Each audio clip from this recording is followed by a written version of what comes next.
सद्गुरु त्यागपुर्यं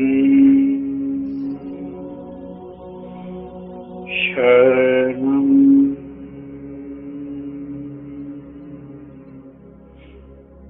गच्छामि।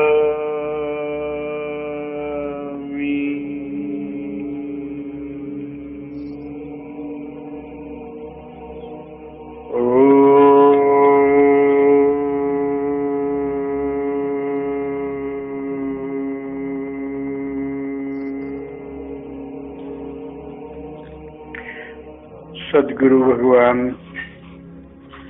त्यागपुरी जी महाराज की कृपा से मैं आपकी साधना की यात्रा को शुरू करवाने की तैयारी करवा रहा हूँ। जहाँ ये स्पष्ट शब्दों में कर दूं, अगर मेरी बातों पर अमल नहीं करोगे तो आपकी यात्रा कभी शुरू नहीं हो सकती। मेरे ये प्रवचन खासकर उन लोगों के लिए हैं जो 60 को पार कर गए व अपनी सामाजिक व पारिवारिक जिम्मेवारियों से मुक्त हो गए। जो भी यहाँ सुनने आए हैं वह गुरु से ही, वह लोग सतगुरु भगवान की कृपा से शुरू से ही प्रभु प्रेमी, प्रभु में आस्था रखने व प्रभु को जानने की जिज्ञासा रखते हैं। मैं कोशिश करूंगा जो अपार ज्ञान का स्रोत आपके भीतर है, उस ज्ञान के स्रोत की आपको जानकारी दे सकूं, आपके चित्त के आईने को इतना साफ सुथरा कर दूं कि जो भी उस पर अज्ञान की धूली जमी हुई है और उस अज्ञान की धूली के कारण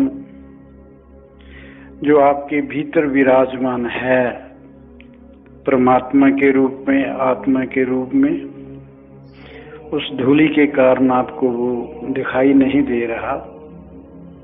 उस धूली को साफ करने के लिए मैं जो प्रयत्न कर रहा हूँ, सतगुरु भगवान त्यागपुरी जी महाराज की कृपा से मैं जरूर उसमें कामयाब हो जाऊंगा। मैं जो जानता हूँ वाजे मानने को तैयार हूँ कि ये आसान काम नहीं है, क्योंकि धार्मिक शास्त्रों के अध्ययन से, उनकी कथाओं को सुनने से आपके मन में प्रभु के बारे में कई प्रकार के भ्रम पैदा हो चुके हैं।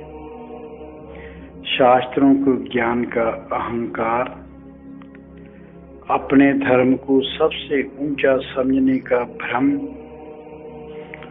उन भ्रमों को दूर करना आसान काम नहीं, ये मैं जानता हूं। अधूरे ज्ञान के कारण व कई प्रकार के अंधविश्वासों के कारण आप अपने आप को महान ज्ञानवान, महान विद्वान व पंडित समझ बैठे हैं। फिर भी मेरा निवेदन है, मेरी बात को पूरी ध्यान से सुनो। अगर अपील कर जाए तो उस पर गौर करना, अगर अपील ना करे तो मुझको माफ कर देना। सबसे पहली बात ये कि आप आज तक भगवान के बारे में जानने की जो भी प्रयास किए हैं, आपने आज तक भगवान को जानने या भगवान को पाने के लिए जो भी प्रयास किए हैं, प्रयास के रूप में है ना, आप अनुष्ठान करते हैं, तीर्थ स्थान करते हैं, पूजा पाठ करते हैं, उन सब का फल ना मिलने के कारण आपके मन में दुख भी है। इतना भगवान को याद किया, भजन पाठ किए, भगवान के दर्शन नहीं हुए, मन शांत नहीं हुआ। दुख का कारण आपका कर्तापन है। क्या है दुख का कारण? आपका कर्तापन। मैंने इतना जाप किया, इतनी बार धार्मिक स्थानों, तीर्थ स्थानों की यात्रा की, इतना प्रयास किया। मैंने जब प्रयास में कर्तापन होगा, क्योंकि मैंने प्रयास किया, ऐसा महसूस करते हैं ना, जब भी प्रयास के पीछे कर्तापन होगा तब अहंकार का होना स्वाभाविक है। कर्तापन से किए गए कर्म, पूजा, अनुष्ठान के पीछे फल की आकांक्षा जरूर होती है। पाठ पूजा के बदले जरूर प्रभु से कुछ न कुछ मांगा जाता है। आप मांगते हो या कुछ न कुछ चाहते हो, इसके पीछे फल के प्रति उपेक्षाएं जुड़ी होती हैं। इतना तो जरूर भगवान को देना ही चाहिए, कहीं कम ना दे दे, ऐसा डर होगा। मैंने इतना पाठ करवाया, इतना पाठ किया, कहीं भगवान कम ना दे दे। अगर भगवान पूरी तरह आपको भगवान पूरी तरह आपकी कभी भी तसल्ली नहीं करवा सकता। जो भी आप कामनाएं भगवान के से या अपेक्षाएं भगवान से रखते हैं, वो सब की सब कभी भी पूरी नहीं हो सकती। उनमें से एक आध जब पूरी हो जाती है तो फिर नई कामना जरूर खड़ी हो जाती है।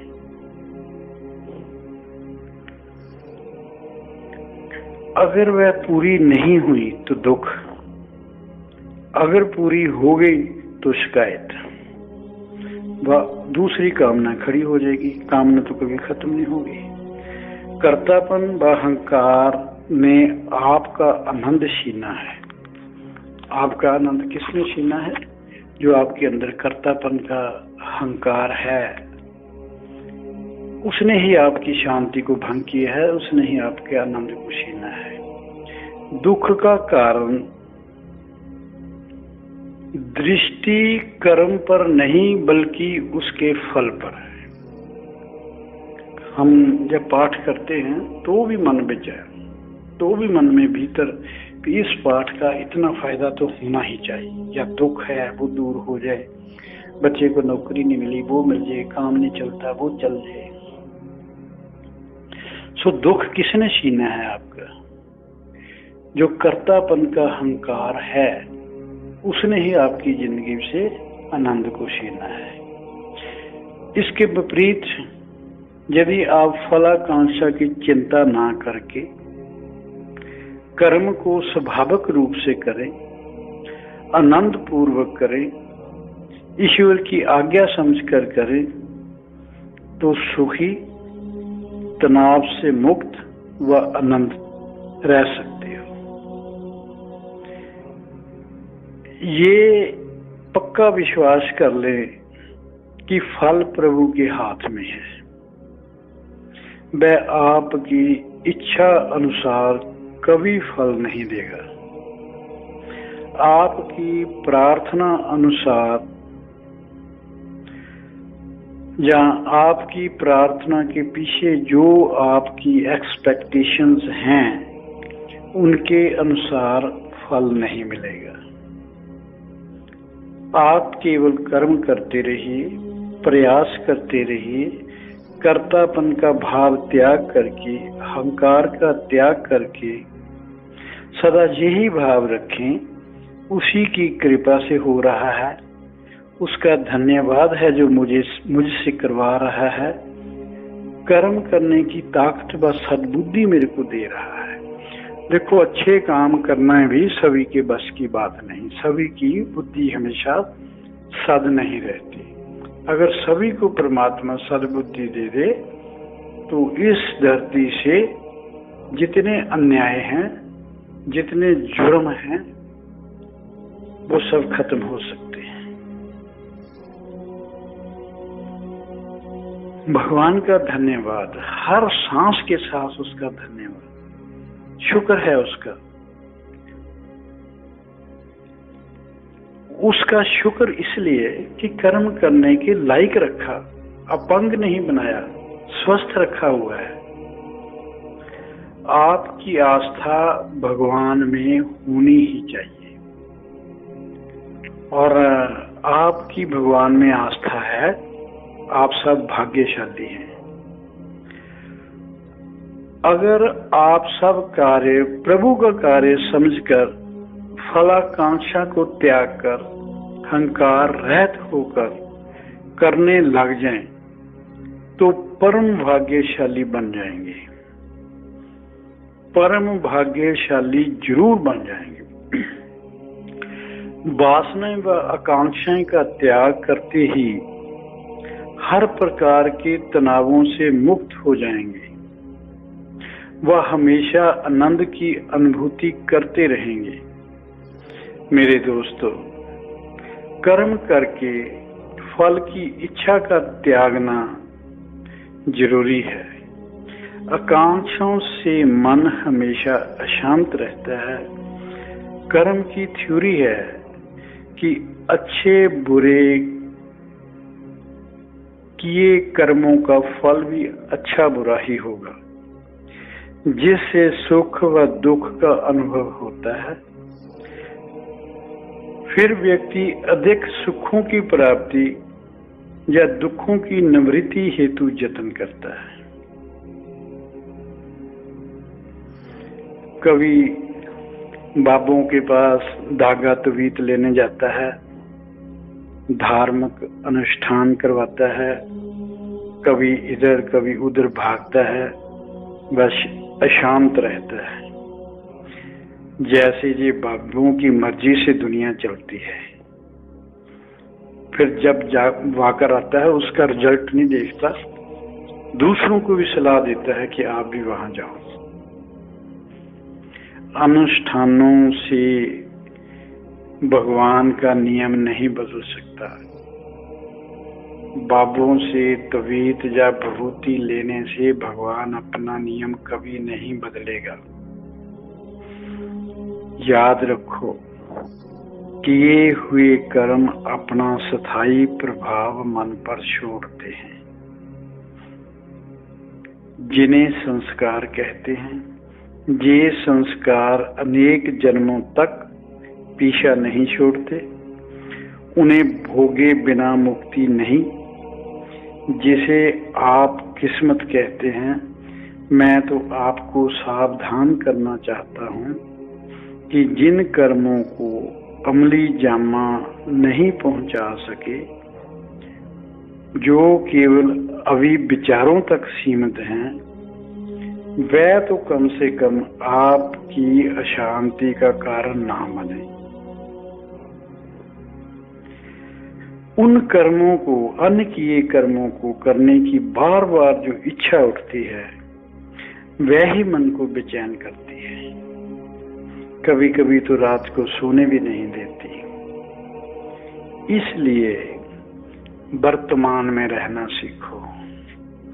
आपको किए व अन्य किए कर्मों के द्वंद्व से मुक्त करना चाहता हूं। धर्म, अर्थ, काम, मोक्ष के प्रति भी चिंता नहीं करनी। अगर मोक्ष पाने की या प्रभु के दर्शन करने की चाह भी बनी रही, तो भी मन अशांत ही रहेगा। प्रभु जब तक दर्शन नहीं देते, उसे अपने भीतर रोम रोम में महसूस करो। ये तो किया ही जा सकता है ना। प्रभु के दर्शनों की जो तड़प है, जिसके कारण आप बेचैन हैं कि इतना किया, अभी परमात्मा के मन में दया क्यों नहीं आई, उससे मन की बेचैनी जो है नहीं दूर होगी। मन की बेचैनी तभी दूर होगी कि प्रभु के अपने भीतर, अपने शरीर के रोम रोम में हमेशा महसूस करते रहो, उसका धन्यवाद करते रहो, सदा मन में गुनगुनाते रहो। ऐसी प्रीत करो मन मेरे, आठ पैर प्रभु जानो नेरे। ऐसी प्रीत करो मन मोरे, आठ पैर प्रभु जानु नीरे। यही सच्चाई है, ये सदा आपके भीतर मौजूद है, कहीं गया हुआ नहीं है। ऐसा सोचने व अनुभव करने से मन सदा खुश रहेगा, आनंदित रहेगा, चिंता मुक्त रहेगा। आजमा कर देखो, महसूस करो भगवान मेरे साथ है, मेरी रक्षा कर रहा है, मेरी डोरी उसके हाथ है। आजमा कर देख लो, करके देख लो। सतगुरु भगवान त्यागपुरी महाराज जी की अपार कृपा से आपका मन पूरी तरह शांत करना चाहता हूं, आपको निर्द्वंद बनाना चाहता हूं, विचारों व संकल्पों से मुक्त करके आपको शून्य, आपके मन की शून्य अवस्था बनाना चाहता हूं। आपको जब मन की जरूरत हो तब आप उसका प्रयोग करें। मन कभी भी आपको बेचैन न कर सके, आप अपने मालिक खुद बने। संतों को, साधकों को अपनी स्थिति ऐसी जरूर बनानी चाहिए कि वो अपने मालिक बन सके और असली मायनों में स्वामी कहलाने के काबिल बन सके।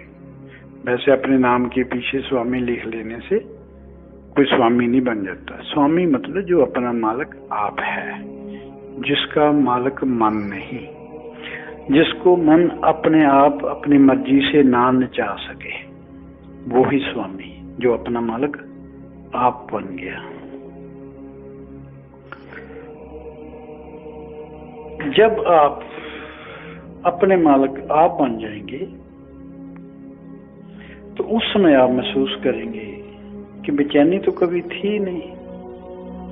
इसलिए कहता हूं संतों को, साधकों को अपना मालिक आप बनना जरूरी। अगर ऐसा नहीं हो सकेगा तो आप हमेशा भटकते रहेंगे, कभी प्रभु को पाने के लिए, कभी प्रभु को जानने के लिए राखी बनोगे, कभी त्यागी बनोगे। मन इसी कश्मकश में लगा रहूगा कि सब छोड़ दो, त्याग कर दो, और कभी भी आप गीत रागी नहीं बन सकते। मैं नहीं चाहता आप विरक्त या त्यागी बनकर हमेशा संसार को, घर परिवार को, धन दौलत को, स्त्री बच्चों को गालियां देते रहें, या रागी बनकर हर समय भोगों की आकांक्षा करते रहें, पूरी जिंदगी अधिक से अधिक कमाने, दूसरों का शोषण करने में ही बिता दें। मैं चाहता हूं आप घर में रहें, मौन रहें, एकांत रहें, व राग विराग, ग्रहण त्याग, संन्यास व संसार, भोग व त्याग, आसक्ति व विराग, इन सब प्रकार के द्वंद्वों के पार रहकर, ये तो द्वंद्व है ना, इन सब द्वंद्वों के पार रहकर बस स्थिर चित्त के साथ अपने स्वरूप में स्थित रहे। सतगुरु की अपार कृपा होगी। सच बताता हूं, सतगुरु भगवान त्यागपुरी जी महाराज की आप पर अपार कृपा होगी व आप एक न एक दिन जरूर परम आनंद में स्थित हो जाओगे। सतगुरु जरूर आपको अच्छे बुरे, शुभ अशुभ, ग्रहण त्याग की भावना से मुक्त करके सब स्वीकार, पूर्ण तथाता की स्थिति में स्थापित करेंगे। आप कभी भी भगवान के आगे 10 रुपए का प्रसाद चढ़ाकर स्वर्ग की टिकट नहीं मांगेंगे। 10 रुपए का प्रसाद चढ़ाकर कभी भी अपनी कामनाओं के लिए उनके आगे नहीं गिड़गिड़ाओगे। सब स्वीकार। मेरा कोई विरोध नहीं। कभी भी किसी बाबे के पास विभूति तवीत लेकर रोग मुक्ति की अभिलाषा नहीं करेंगे, ये नहीं ऐसा कर सकते। हाँ, जिन लोगों को वहम है या जो थोड़ी बहुत साइकिक हैं, उनका वहम दूर होने से कुछ टेम्परेरी फायदा वो महसूस कर सकते, इससे ज्यादा कुछ नहीं हो सकता। आपको प्रार्थनाओं का मार्ग त्याग कर पुरुषार्थ का मार्ग अपनाकर परम ज्ञान में स्थापित होना है, और सतगुरु भगवान हमेशा कृपा करते हैं, कृपा करते रहेंगे। मेरे दोस्तों, मनुष्य की सारी अशांति का कारण मन की कामनाएं, वासनाएं ही हैं। मन का जो स्वभाव है, जो नहीं है उसको मांगता है, उसकी हमेशा मांग करता रहता है। मांगने के कारण हमेशा संतोष नहीं। जिसके मन में हमेशा मांगे रहेंगी उसके मन में कभी भी संतोष नहीं होगा। अधिक और अधिक चाहिए। अगर पूर्ण व शाश्वत शांत होना चाहते हो तो स्वाभाविक जीवन जीना सीखो। जो हो रहा है उसे स्वीकार करो। सब ठीक हो रहा है, सबको स्वीकार करो, और स्वीकार भी खुशी खुशी करो। सच बताता हूं, विश्वास करो, स्वीकार करने के अलावा आपके पास और कोई चारा नहीं है। हाँ, चारा है। उसकी रजा में ना राजी होकर हमेशा बेचैन रह सकते हो। बेचैन अशांत रहने का चारा आपके पास है। कोई चुनाव नहीं, कोई कमेंट नहीं, कोई उसको उलामा नहीं। कम दिया, ज्यादा देना चाहिए था, अच्छे बुरे कम ज्यादा का भेद छोड़ो। संकल्प विकल्प छोड़ो। ना पश्चाताप करो, ना क्षमा जाचना करो, ना त्याग करो, ना ग्रहण करो। ना संसार छोड़ना है, ना संन्यास ग्रहण करना है। अपनी आत्मा में कम से कम अपने स्वरूप में कुछ न कुछ घंटे जरूर अपने आप को स्थिर रखो। अपनी व संसार की चिंता आज के बाद छोड़ दो। ये संसार आपकी मर्जी से नहीं चलेगा। ये संसार अपनी गति से भगवान के नियम से चलता रहेगा। आपके बेचैन रहने से या शांत रहने से संसार की गति नहीं बदलेगी। आप केवल अपनी दृष्टि बदल सकते हैं। उसे अपनी दृष्टि बदलने का प्रयास कर सकते हैं, और हमेशा प्रयास करते रहिए। संसार की गति से, इसमें होने वाले परिवर्तनों से अपने आप को प्रभाव मुक्त रखो। संसार की कोई भी स्थिति या कोई भी परिस्थिति आप पर असर न डाल सके, आपको बेचैन न कर सके। केवल इन परिवर्तनों के साक्षी व दृष्टा मात्र बन जाओ। परिवर्तन मन महसूस करता है, आत्मा कुछ महसूस नहीं करती। आप आत्मा हो, मन नहीं हो। सच्चाई को समझो। आत्मा अंतहीन है, परमात्मा अंतहीन है, अनंत है। आप उस अनंतहीन का हिस्सा हो। आप अनंतहीन का हिस्सा होने के कारण आप में भी कोई परिवर्तन नहीं होना चाहिए। आपकी कभी कोई हानि लाभ नहीं होगा। अपने निराकार स्वरूप को समझकर उसमें स्थित होने का अभ्यास करते रहो। साधना के पथ पर चलने के लिए मन को विचारों से मुक्त रखना अति जरूरी है। मंत्रों का जाप आप करते हैं, वह केवल मन को विचार शून्य करने में मदद करते हैं। मंत्र का भाव या अर्थ मन को शांत करने का जंतर या मन को वश में करने का जंतर। शरीर छोड़ते वक्त या अंत समय में मन विचार मुक्त होना अति जरूरी।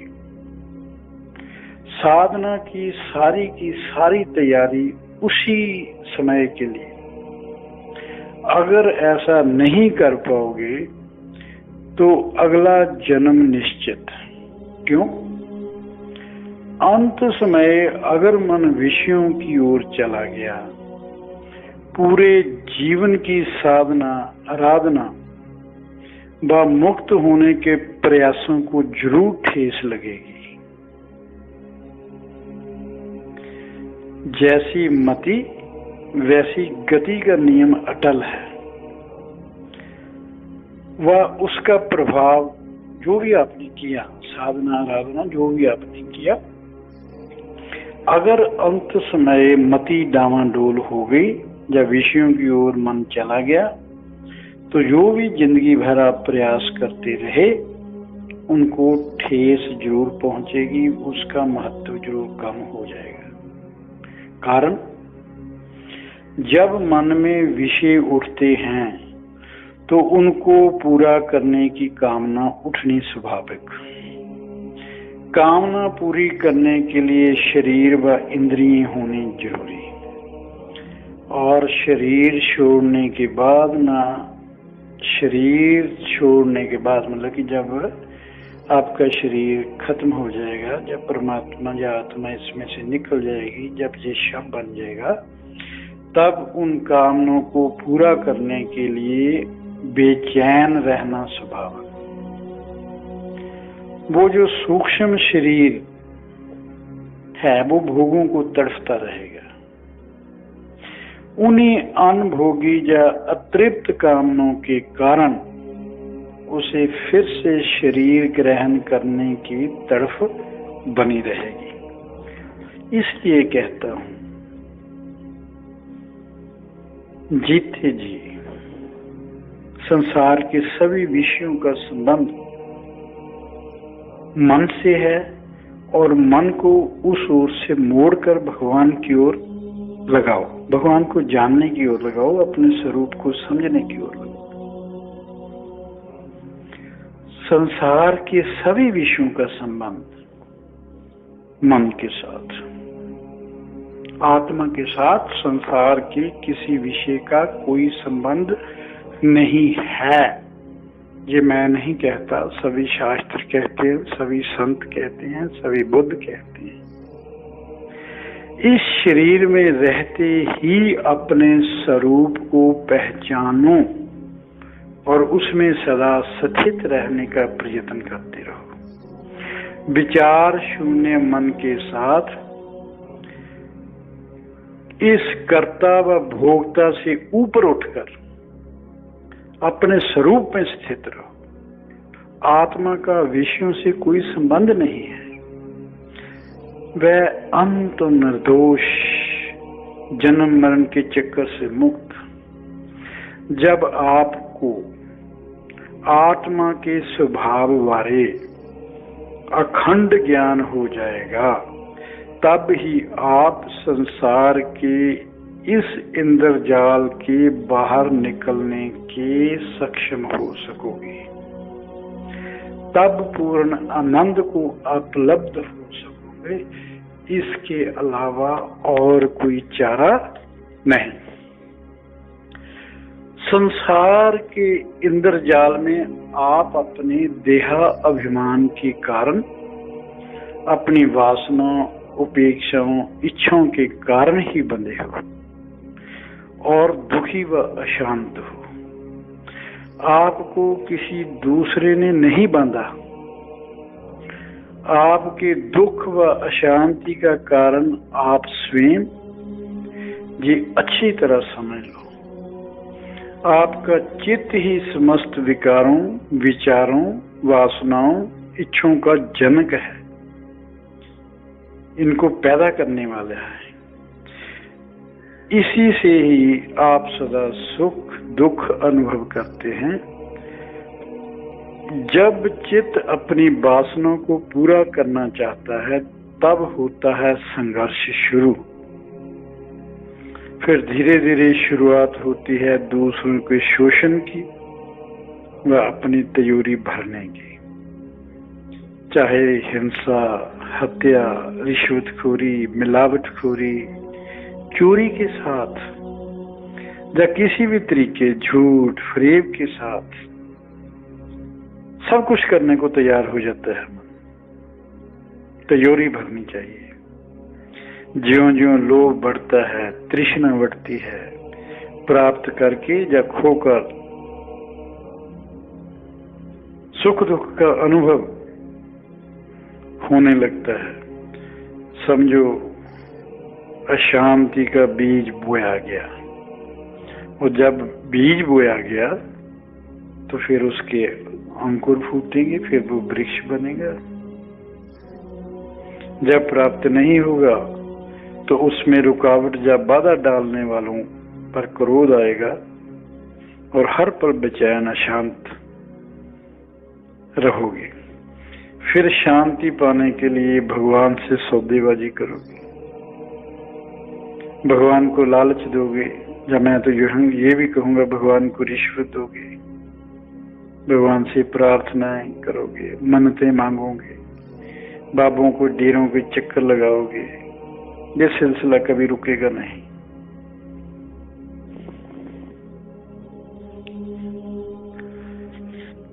ये समझते हैं जो ऐसे लोग हैं ना, ये समझते हैं कि संत इनकी कामना पूर्ति हेतु ही जप तप करते हैं। कितना बड़ा अंधविश्वास है। और वो भी कहते हैं आओ हमारे मत्था टेको, दान दो, कमरे बना दो यहाँ पर, तो आपकी कामना पूरी हो जाएगी।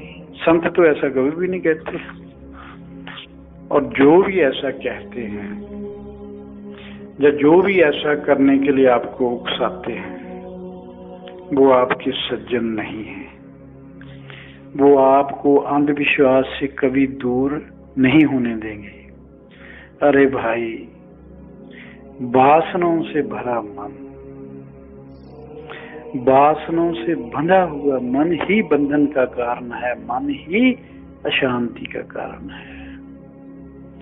वासनाओं से मुक्त विचार शून्य मन ही परमात्मा को याद कर सकता है। इसलिए वासनाओं का त्याग करके, मोक्ष की इच्छा का भी त्याग करके, मोक्ष की इच्छा का त्याग करना भी जरूरी है। क्यों जरूरी? अरे समझो शरीर बंधन नहीं है, ना शरीर के द्वारा किए गए कर्म बंधन है, क्योंकि जब तक शरीर रहेगा कर्म तो होते रहेंगे।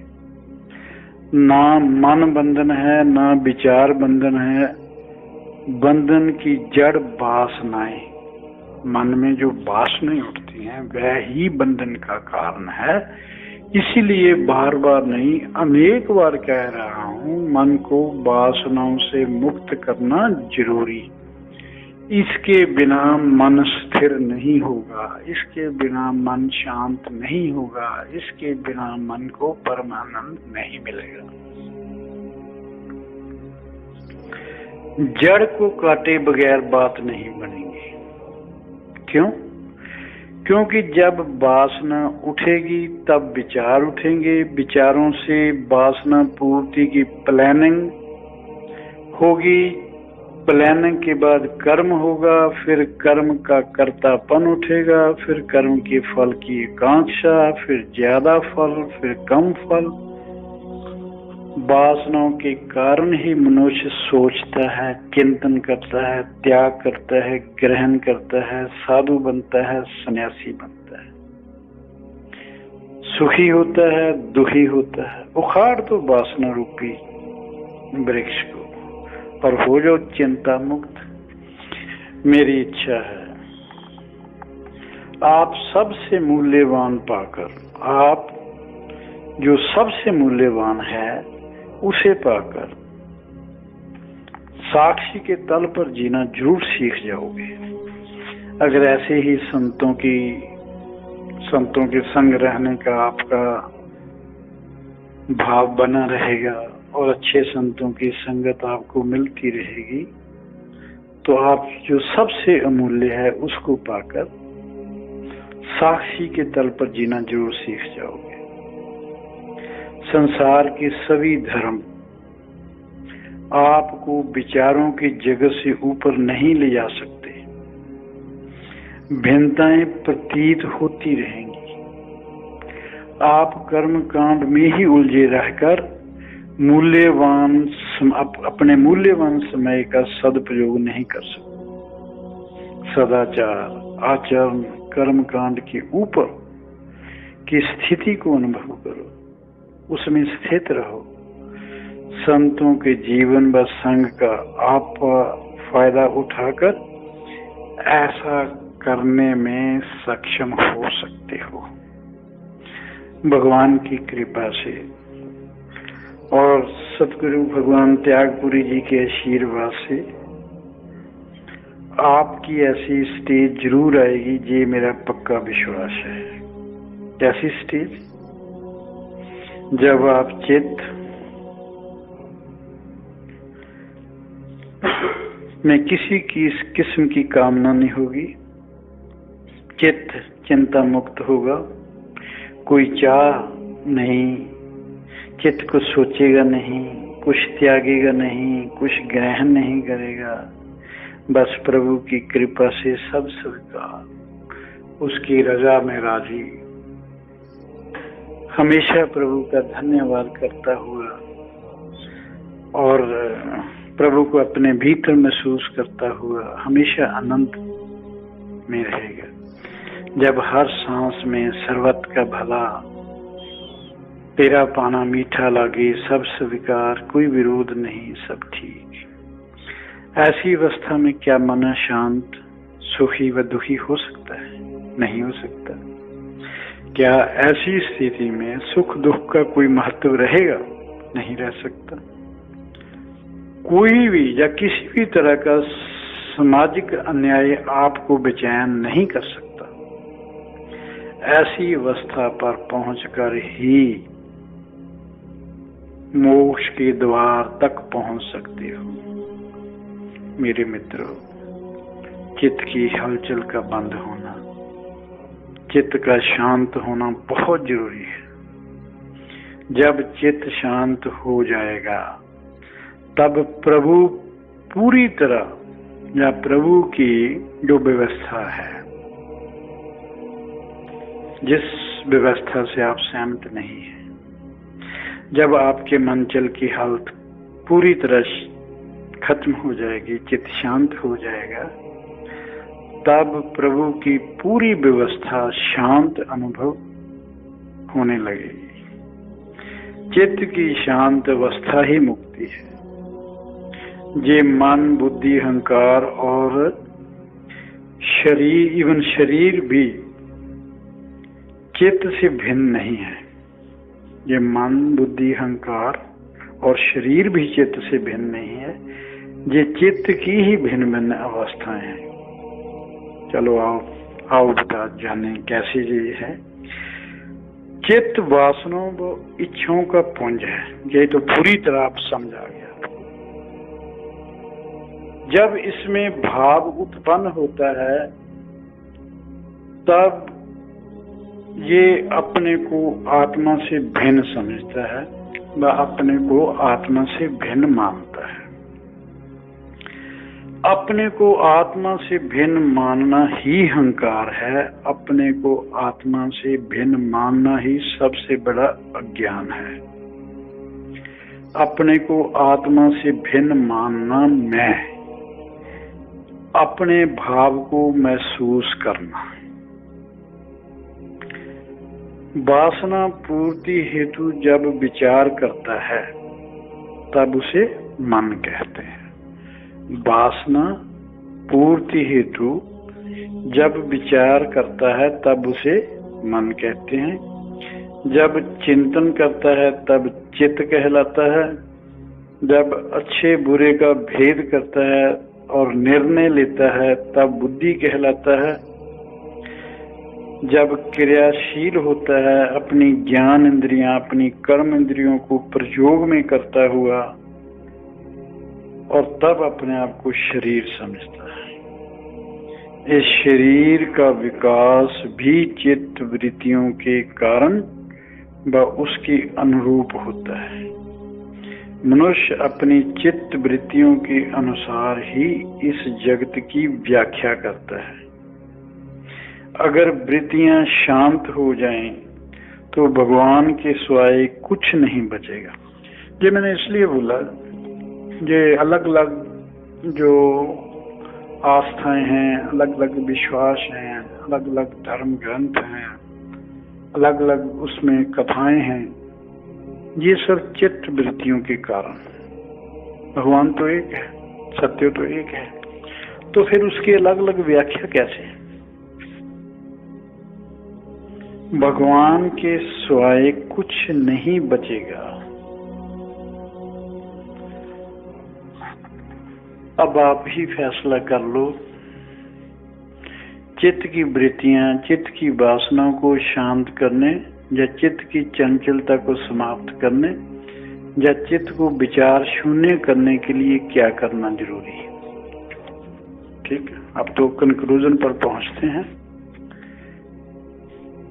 चित्त को शांत करने, चित्त की वृत्तियों को शांत करने, वासनाओं को शांत करने, इसकी चंचलता को खत्म करने, चित्त को विचार शून्य बनाने के लिए क्या करना जरूरी है।